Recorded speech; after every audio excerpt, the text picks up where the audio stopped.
മലപ്പുറം വെയ്യറ സ്വദേശി മുഹമ്മദ് അലിയുടെ 2 കൊലപാതക വെളിപ്പെടുത്തലിൽ മുൻ പോലീസ് ഉദ്യോഗസ്ഥരിൽ നിന്ന് വിവരങ്ങൾ തേടി അന്വേഷണ സംഘം. മരിച്ചവരെ തിരിച്ചറിയാൻ ആർഡിഒ കോടതിയിൽ നിന്നുള്ള രേഖകൾ പോലീസ് പരിശോധിക്കും. പോസ്റ്റ്മോർട്ടം റിപ്പോർട്ടിനുമായി പോലീസ് കോഴിക്കോട് മെഡിക്കൽ കോളേജിനെയും സമീപിച്ചിട്ടുണ്ട്.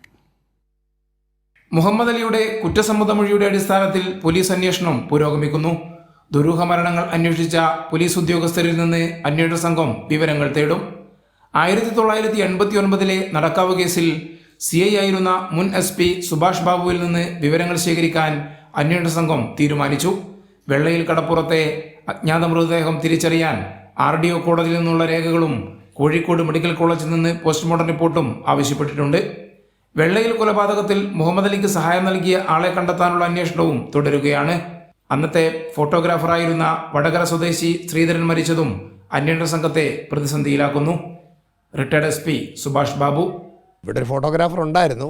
പക്ഷെ അദ്ദേഹത്തിൻ്റെ ഫോട്ടോഗ്രാഫിയുടെ ശേഖരം എവിടെയെങ്കിലും ഉണ്ടെങ്കിൽ അതിനകത്തുനിന്ന് ചിലപ്പോൾ കിട്ടാനുള്ള സാധ്യതയുണ്ട്. കാരണം അവർ റെക്കോർഡായിട്ട് സൂക്ഷിക്കുന്നു. അന്ന് അദ്ദേഹം മരിച്ചുപോയി. വടകര ശ്രീധരൻ എന്ന് പറഞ്ഞാണ് അന്ന് ഫോട്ടോഗ്രാഫർ ഉണ്ടായിരുന്നത്.